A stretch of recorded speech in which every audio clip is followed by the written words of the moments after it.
विश्व धरोहर स्थल वे स्थल चिन्ह और क्षेत्र हैं जिन्हें सांस्कृतिक, ऐतिहासिक या वैज्ञानिक महत्व के लिए यूनेस्को द्वारा प्रशासित एक अंतर्राष्ट्रीय सम्मेलन द्वारा कानूनी संरक्षण प्राप्त है।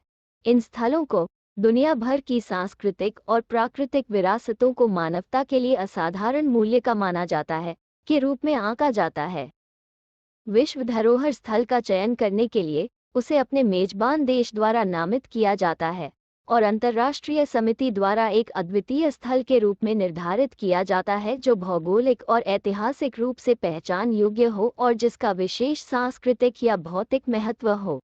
उदाहरण के लिए, विश्व धरोहर स्थल प्राचीन खंडहर या ऐतिहासिक संरचनाएं, इमारतें, शहर, रेगिस्तान, जंगल, द्वीप, झीलें, स्मारक, पहाड़ या जंगल क्षेत्र हो सकते हैं।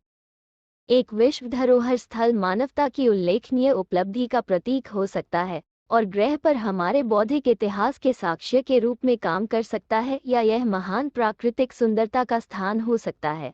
अप्रैल 2024 तक 168 देशों में कुल 1199 विश्व धरोहर स्थल, 933 सांस्कृतिक, 227 प्राकृतिक और 39 मिश्रित सांस्कृतिक और प्राकृतिक संपत्तियां मौजूद हैं।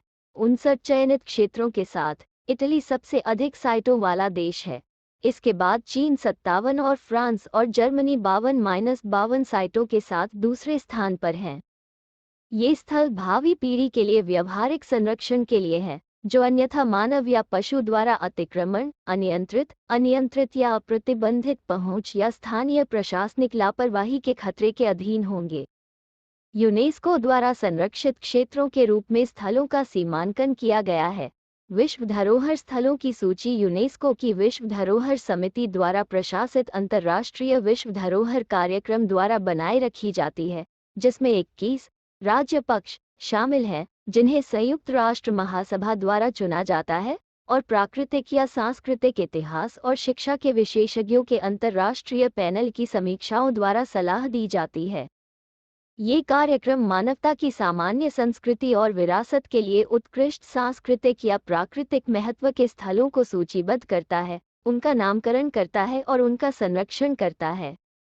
कार्यक्रम की शुरुआत विश्व सांस्कृतिक और प्राकृतिक विरासत के संरक्षण से संबंधित कन्वेंशन से हुई, जिसे 16 नवंबर 1972 को यूनेस्को के आम सम्मेलन द्वारा अपनाया गया था। तब से 195 राज्यों ने कन्वेंशन की पुष्टि की है, जिससे ये सबसे व्यापक रूप से मान्यता प्राप्त अंतर्राष्ट्रीय समझौतों और दुनिया के सबसे लोकप्रिय सांस्कृतिक कार्यक्रमों में से एक बन गया है। विचार किए जाने के लिए संपत्तियों को किसी प्रकार के राज्य संरक्षण या संरक्षण के तहत होना चाहिए और मेजबान सदस्य देश द्वारा नामित किया जाना चाहिए। 1954 में मिस्र की सरकार ने नया असवान हाई डैम बनाने का फैसला किया, जिसके परिणामस्वरूप भविष्य का जलाशय अंततः प्राचीन मिस्र और प्राचीन नूबिया के सांस्कृतिक खजाने वाले नील घाटी के एक बड़े हिस्से को जलमग्न कर देगा। 1959 में मिस्र और सूडान की सरकारों ने संयुक्त राष्ट्र शैक्षिकी, वैज्ञानिक और सांस्कृतिक संगठन यूनेस्को से अनुरोध किया कि वे लुप्तप्राय स्मारकों और स्थलों की रक्षा और बचाव के लिए उनकी सहायता करें। 1960 में यूनेस्को के महानिदेशक ने नूबिया के स्मारकों को बचाने के लिए अंतर्राष्ट्रीय अभियान शुरू किया। नूबिया के स्मारकों को बचाने के इस अंतर्राष्ट्रीय अभियान के परिणामस्वरूप सैकड़ों स्थलों की खुदाई और रिकॉर्डिंग हुई, हजारों वस्तुओं की वसूली हुई, साथ ही कई महत्वपूर्ण मंदिरों का बचाव और उच्च भूमि पर स्थानांतरण हुआ। इनमें से सबसे प्रसिद्ध अबू सिम्बल और फिले के मंदिर परिसर हैं। अभियान 1980 में समाप्त हुआ और इसे सफल माना गया। अभियान की सफलता में विशेष रूप से योगदान देने वाले देशों को धन्यवाद देने के लिए मिस्र ने 4 मंदिर दान किए। डेंडूर का मंदिर न्यूयॉर्क शहर के मेट्रोपॉलिटन म्यूजियम ऑफ आर्ट में ले जाया गया। डेबोट का मंदिर मेरिड के पार्के डेल ओएस्टे में, ताफे का मंदिर। इस परियोजना की लागत 80 मिलियन अमेरिकी डॉलर 2023 में $295.83 मिलियन के बराबर थी, जिसमें से लगभग $40 मिलियन 50 देशों से एकत्र किए गए थे। इस परियोजना की सफलता ने अन्य सुरक्षा अभियानों को जन्म दिया, जैसे इटली में वेनिस और उसके लैगून को बचाना, पाकिस्तान में मोहनजोदारो के खंडहर और इंडोनेशिया में बोरोबुओ मंदिर परिसर को बचाना। स्मारक और स्थलों पर अंतर्राष्ट्रीय परिषद के साथ मिलकर यूनेस्को ने सांस्कृतिक विरासत की रक्षा के लिए एक मसौदा सम्मेलन शुरू किया। यूनेस्को विश्व धरोहर स्थलों के रूप में स्थानों को निर्दिष्ट करके उन्हें भविष्य की पीढ़ियों के लिए संरक्षित करने में मदद करना चाहता है।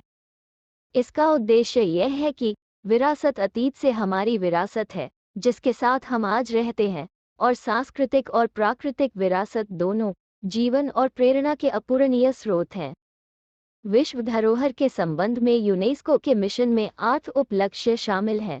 इनमें विभिन्न तरीकों से विश्व धरोहर संरक्षण के लिए देशों और स्थानीय आबादी की प्रतिबद्धता को प्रोत्साहित करना, खतरे में पड़े स्थलों के लिए आपातकालीन सहायता प्रदान करना, तकनीकी सहायता और पेशेवर प्रशिक्षण प्रदान करना और राज्यों की सार्वजनिक जागरूकता निर्माण गतिविधियों का समर्थन करना शामिल है।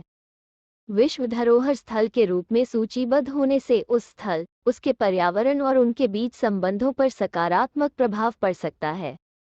सूचीबद्ध स्थल को अंतर्राष्ट्रीय मान्यता और कानूनी संरक्षण प्राप्त होता है और कुछ शर्तों के तहत इसके संरक्षण की सुविधा के लिए विश्व धरोहर कोष से धन प्राप्त कर सकता है। यूनेस्को ने अपनी सफलता की कहानियों में निम्नलिखित 4 स्थलों के जीर्णोद्धार को शामिल किया है: कंबोडिया में अंकोर, क्रोएशिया में डब्रोवनिक का पुराना शहर, पोलैंड में क्राकोव के पास विलिजका नमक की खान और तंजानिया में नगोरोंगोरो संरक्षण क्षेत्र। इसके अतिरिक्त किसी स्थल के आसपास की स्थानीय आबादी को पर्यटन राजस्व में उल्लेखनीय वृद्धि का लाभ मिल सकता है, जब लोगों और प्राकृतिक पर्यावरण के बीच महत्वपूर्ण अंतःक्रियाएं होती हैं, तो इन्हें सांस्कृतिक परिदृश्य के रूप में पहचाना जा सकता है।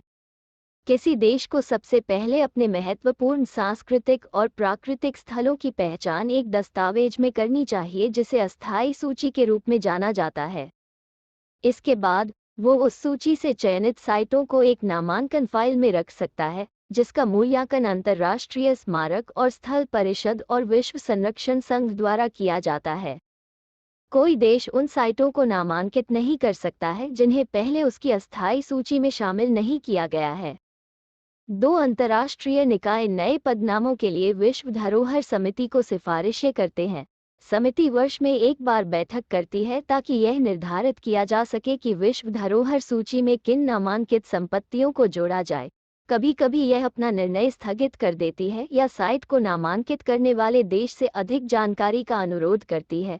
चयन के 10 मानदंड हैं। सूची में शामिल होने के लिए किसी साइट को कम से कम एक को पूरा करना चाहिए।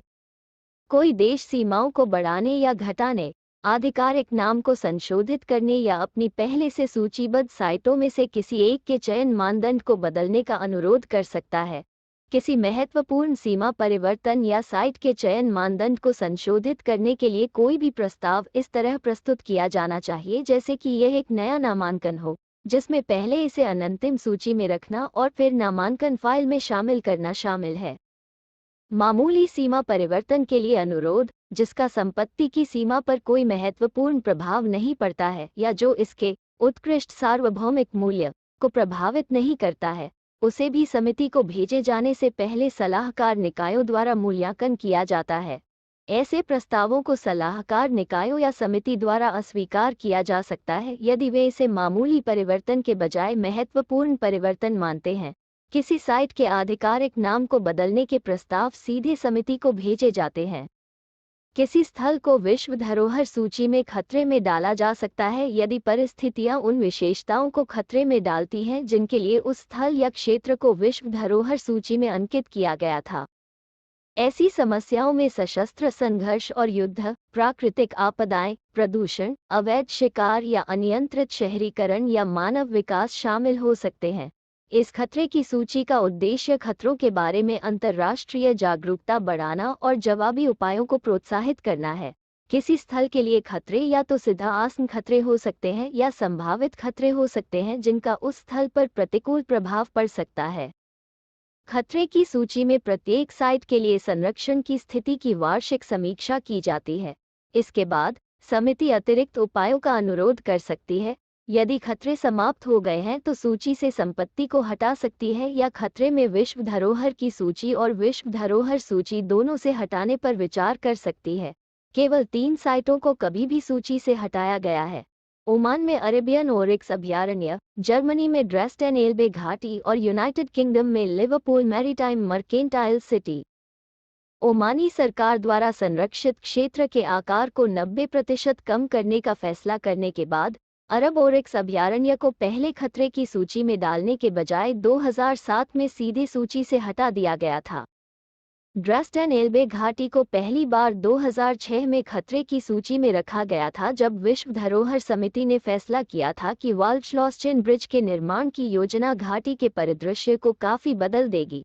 जवाब में ड्रेस्डेन सिटी काउंसिल ने पुल के निर्माण को रोकने का प्रयास किया। हालांकि कई अदालती फैसलों के बाद पुल के निर्माण को आगे बढ़ने की अनुमति दी गई। घाटी को 2009 में विश्व विरासत सूची से हटा दिया गया। जुलाई 2021 में लिवरपूल की विश्व धरोहर का दर्जा रद्द कर दिया गया। प्राकृतिक विश्व धरोहर स्थलों के लिए खतरों को मात्रात्मक रूप से मापने के लिए पहले वैश्विक मूल्यांकन में पाया गया कि पिछले 2 दशकों में सड़कों, कृषि बुनियादी ढांचे और बस्तियों पर अतिक्रमण सहित बढ़ते मानवीय दबावों के कारण 63% साइटें क्षतिग्रस्त हो गई हैं।